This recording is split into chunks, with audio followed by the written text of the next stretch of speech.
حق تعالیٰ نے فرمایا چونکہ تیرا سوال انکار اور غفلت پر مبنی نہیں ہے اس لیے میں درگزر کرتا ہوں ورنہ سزا دیتا۔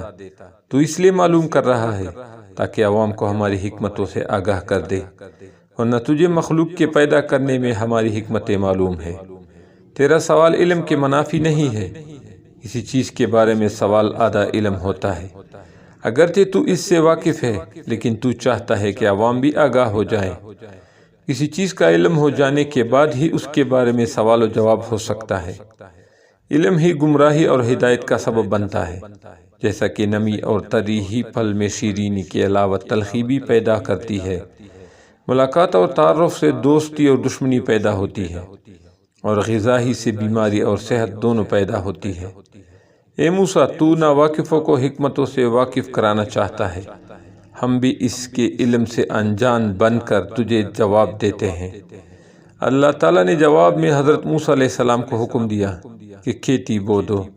جب کھیتی تیار ہو گئی تو انہیں اسے کاٹنے کا حکم دیا، اور پھر حضرت موسیٰ علیہ السلام سے پوچھا کہ تم نے خود کھیتی بوئی پھر اسے کیوں کاٹ ڈالا؟ حضرت موسیٰ علیہ السلام نے عرض کیا کہ کھیتی کے پکنے پر اس میں دانہ اور بھوسا تھا، اور دونوں کو ملا جلا دینا مناسب نہ تھا۔ حکمت کا تقاضا یہی تھا کہ دونوں کو الگ الگ کر دیا جائے۔ حق تعالیٰ نے پوچھا کہ یہ عقل تم نے کہاں سے حاصل کی؟ حضرت موسیٰ علیہ السلام نے کہا یہ دانش اور عقل آپ کی عطا کردہ ہے۔ اللہ تعالیٰ نے فرمایا پھر یہ دانش مجھ میں کیوں نہ ہوگی؟ دیکھو انسانوں کی روحیں دو قسم کی ہے، ایک پاک اور ایک ناپاک۔ سب انسانی جسم ایک رتبے کے نہیں ہے، کسی جسم میں موتی جیسی روح ہے اور کسی میں بری روح ہوتی ہے۔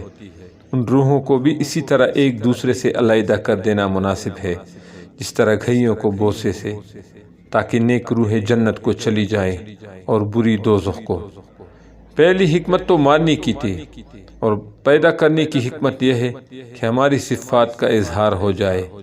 حدیث قدسی ہے کہ میں ایک پوشیدہ خزانہ تھا، میں نے چاہا کہ میں پہچانا جاؤں، لہٰذا میں نے مخلوق کو پیدا فرمایا۔ مخلوقات مظہر صفات خداوندی ہے۔ انسان کی جسم میں جو موتی ہے اس کو ضائع نہیں کرنا چاہیے، بلکہ اس کی حفاظت کرنی چاہیے۔ اللہ تعالیٰ عمل کرنے کی توفیق عطا فرمائے۔